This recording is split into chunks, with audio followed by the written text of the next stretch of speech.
I'm so excited to show you how to get your fabric in your hoop and trace your fabric. Let's get started. Okay, I do this a little bit differently than other people do it, but this is the easiest way I've found. So first, I'm going to put the smaller ring under, get it as close to the center as you can, and put on the larger hoop.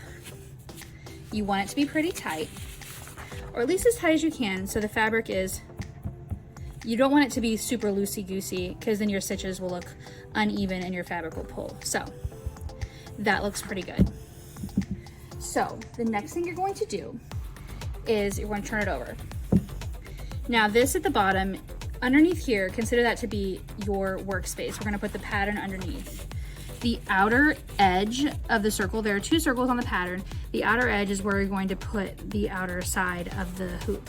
So now you have two options. You can either take this whole piece, put it up on a window, like pretend like there's a window right here, put it like this, or what I generally like to do, because it seems like I'm always doing this at night, is I like to use my iPad in the Procreate app and turn up the brightness all the way and then put it on top. And you can see how much easier it is to see it, right?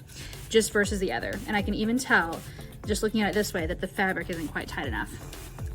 So we're going to trace it using this pen. This is the Frixion pen. It's erasable, but my favorite thing about it is that it actually goes away with heat. So a hair dryer, you could maybe try putting it up to your heater, maybe not too close, but that's in general my favorite pen to use. So now we're going to be tracing.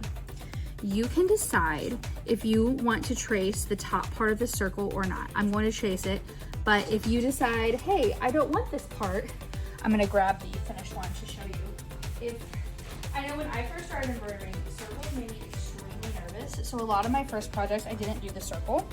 But if you don't want this top part, just don't trace it. So again, this is the finished project, and this is how it looks when we start. So I'm gonna do this a little bit at an angle because that's kind of how I write. So I'm gonna trace it on this one. So we're just gonna go slow. Because this pen dissolves, or goes away with heat, if you make a mistake, it's a lot easier just to kind of do an edit with the pen than it is to try to do an edit with a stitch. Because I know that I've done projects before where I'm like, oh, it doesn't look quite right. Well, I'll just fix it with a stitch. And it ends up looking a little bit weird because I forget, because I'm just following the pattern. So really, the tracing is the most important part, and you can go as slow as you need to go. So I'm gonna go ahead and do the circle. The last time I did this, I did it in one complete, I just kind of drew it. And that was a little bit of a mistake because it's not quite perfect. So this time I'm being a little bit more careful and just doing smaller strokes versus one continuous stroke, just to try to keep it on the circle as much as possible. Okay, and then we'll go up the hill, up this hill, down the side. The stems in the bottom hill and the flowers right here are really for reference. You don't have to trace those because you're not going to be able to see them once you fill in the hill. So that's basically all I need down here. Now up here, you want to try to get these as even as possible. Though when we get to the stitching, I'm going to show you how we're going to make them look a little bit neater and kind of go back and clean it up just to make it a little bit easier, because it is tricky to trace. So then we're going to do a little head here, little body here, hand there, head, body here, and then little. One easier way to do this sometimes is to do a rectangle like that, then come back and do a rectangle like this, because you're not going to see that anyway. So it doesn't matter.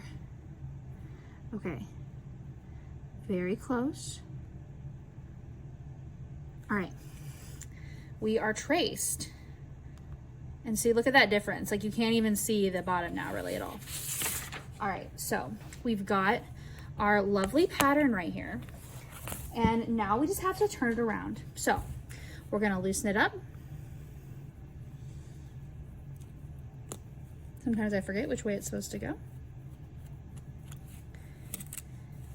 Turn it around. Make sure we're pretty even. Not even at all, Brenna. Generally, when I cut the fabric, if I can, I like to have it actually on a seam to where the two pieces of fabric are attached. The reason why we use two pieces of fabric is just so you can't see through it as much since it is such a light color fabric. Okay, that looks a little bit better. I'm so excited to show you how to get your fabric in your hoop and trace your fabric. Let's get started. Okay, I do this a little bit differently than other people do it, but this is the easiest way I've found. So first, we're going to put the smaller ring under, get it as close to the center as you can, and put on the larger hoop. You want it to be pretty tight, or at least as tight as you can, so the fabric is, you don't want it to be super loose